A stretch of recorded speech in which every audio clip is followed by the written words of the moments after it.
Fruit naman talaga ang tomato. Ito, diretso ko na ito kinakain. Hindi ko na niluluto. I guess we have few more strawberries. More strawberries. Hindi lang few, talagang marami.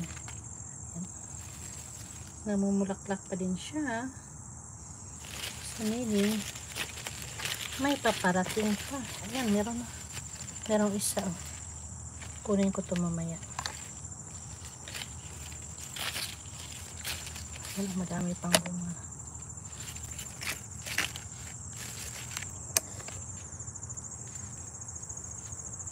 I like this kind of flower kasi nagtatagal siya.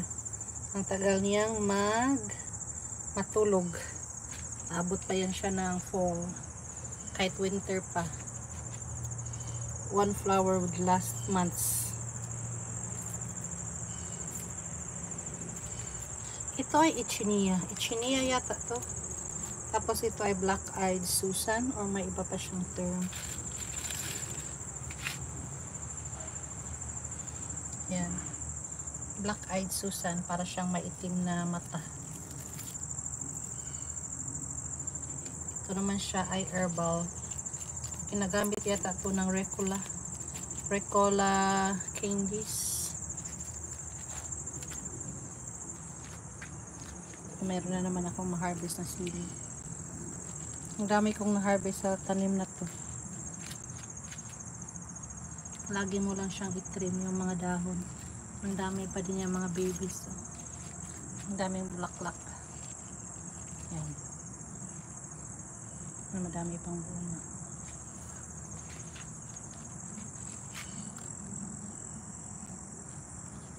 Parang pag may itinanong, meron kang makakain. Hi Shingbe, may glove shoutout. Kumusta ng garden mo dyan? Nakapag-harvest ka na ba? Nakakain ka na sa mga tanim mo? Ako nakakain na. Nakapag-harvest na ng madami. Tamang-tama pang luto lang. Isang kainan. Itong aking pumpkin, wala talagang bunga. Excuse me. Uy, agoy, ang daming bubuyog. Hala, nandyan pala sila, oh. Ayan na naman ang aking video. Nagparty-party ang mga bubuyog sa loob ng bulaklak. Aha. Huli kayo. Kaya hindi ko na lang to tinanggal ang tanim na to kahit wala siyang bunga. At least may makain ng mga bubuyog. May bunga sana to, kaya lang namatay, hindi nag-continue. Ayan, agoy, nandito pala mga bubuyog. Aha. Now, alam ko na kung nasaan ang mga bubuyog. Ang mga bubuyog pala ay nandito sa loob ng bulaklak. Ang daming bubuyog. Oh. Ayun, lumipad na. Huwag mo akong kagatin. Nandyan lang siya, oh. Hala, sige, kain.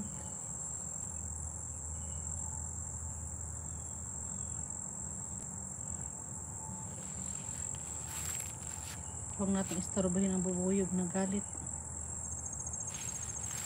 Galit si bubuyog. Tingnan ko yung isa. Kung meron na siyang bubuyog. Yan, dito wala. Pero dito, nandito. Ayan, lumipad na. Galit. Malapit na tayo mo 5 minutes.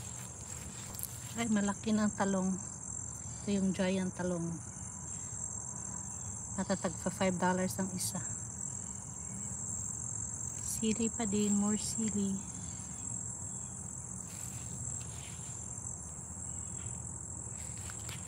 Ano ba itong nangyari sa cucumber? Ang liliit ng bunga.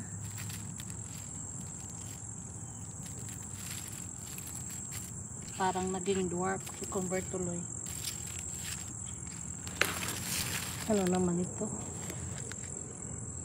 Damo-damo. You leave this world behind. You live in life. You will remember.